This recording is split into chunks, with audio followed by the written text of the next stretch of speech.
Marami yung kalahating kilo. At pwede naman itong magtagal. I-stack natin sa ref.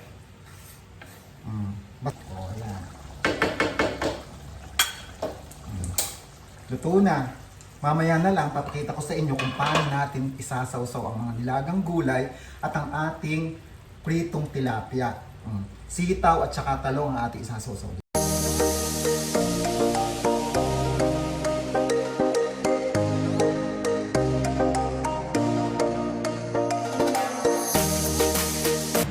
Hello mga kapingas at mga berat.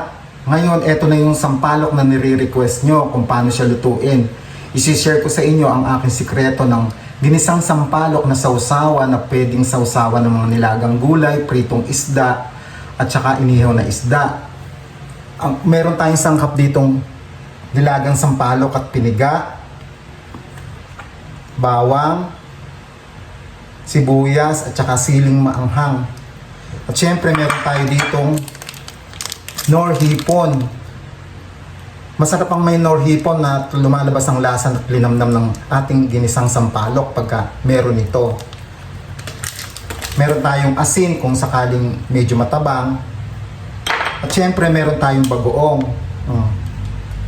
Yung bagoong ang pang-alat natin sa kanya.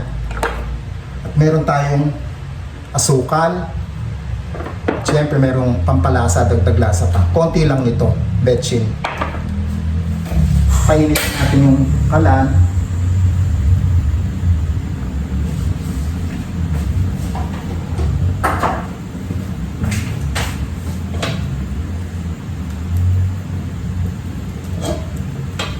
Masarap to pagka natikman nyo, hahanap-hanapin nyo. Nakakagana to dahil medyo may anghang tapos asim.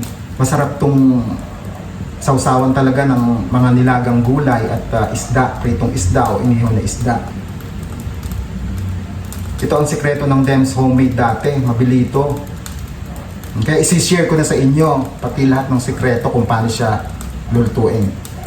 Maglalagay tayo ngayon ng mantika.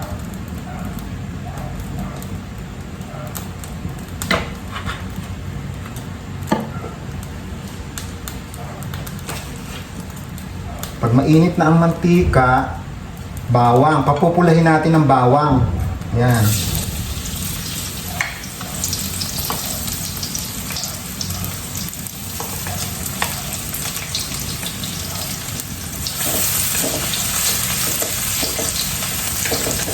Basta maganda ang pagkagisa nito o mapula yung bawang, hindi man siya sunog, masarap to. Yung ating sampalok ay kalahating kilo.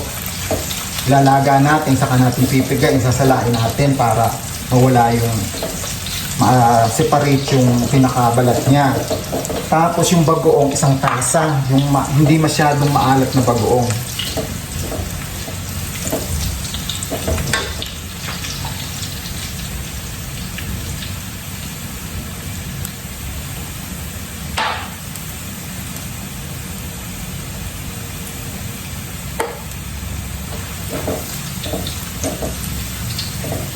Hintayin natin pumula yung bawang. Yan, malapit na siyang pumula. Mag-brown. Ngayon, isusunod na natin yung sibuyas at saka yung sili para yung sili isasama natin sa gisa para lumabas yung lasa niya, yung essence ng sili. Yan.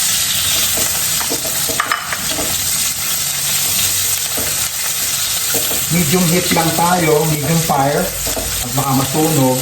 Alalayan lang natin yung apoy at baka yung bawang maamoy yung sili, nakakapag-atsing. Ayan. Lumalabas na yung amoy ng... Hintayin natin yung sibuyas maluto sa paggisa. Susunod natin itong nor hipon. Sasama natin ito sa paggisa, yung nor hipon. Yan. Dalawang nor hipon ang ilalagay natin dito. Yan. Sama natin sa gisa si nor hipon para mas masarap. Ang lasa niya. Dalawang Nor hipon. Ayan, oh. Dalawang sachet. Ayan. Durugin natin yung Nor hipon hanggang sa madurog siya.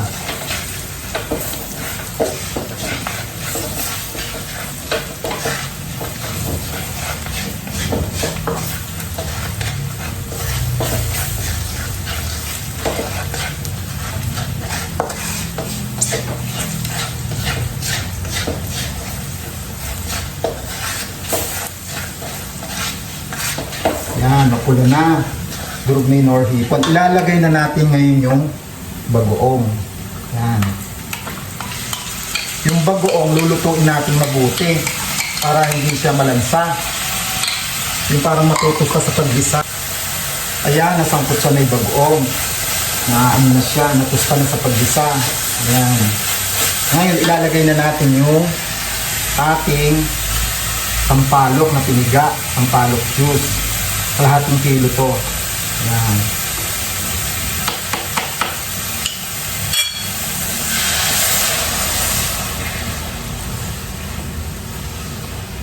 Marami yung kalahating kilo. At pwede naman itong magtagal. I-stack natin sa rep. Basta sasandukin lang natin o kutsarahin natin ng tuyo. Wag basa yung pangsasandok natin para hindi siya mapanis. Yan.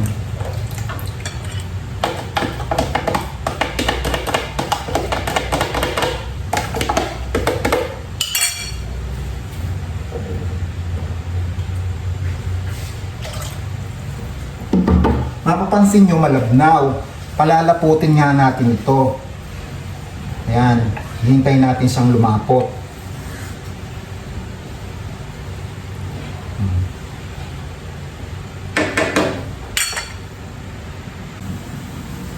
O, titignan natin. Ayan. Kumukulo na siya. Hihintayin natin siyang lumapot. Ayan. Naku, ang bango. Parang nakakagutom na. Pero wala pa yung ating gulay. Ang ating gulay na isasawsaw dito ay talong at saka itong sitaw. At saka magpiprito tayo ng tilapia. Papakita ko sa inyo kung paano natin ito sasawsawan ng nilagang gulay. Yan. Titikman natin kung ano na ang lasa niya. Mag-a-adjust tayo. Lalagyan pala natin siya ng konting asukal. Yan. Ito lang, konti lang. O, mga kalahating kutsara.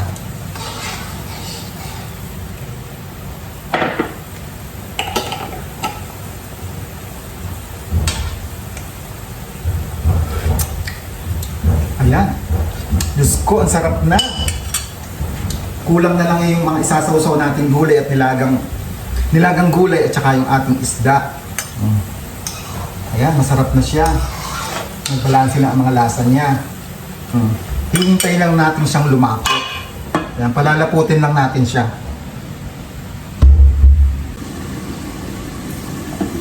O ayan, malapot na. Ayan, luto na ito. Bigla nga pumasok si Aling Obet at ano ba yung niluluto ko? Ang bango-bango na, amoy niya daw, nasa labas siya.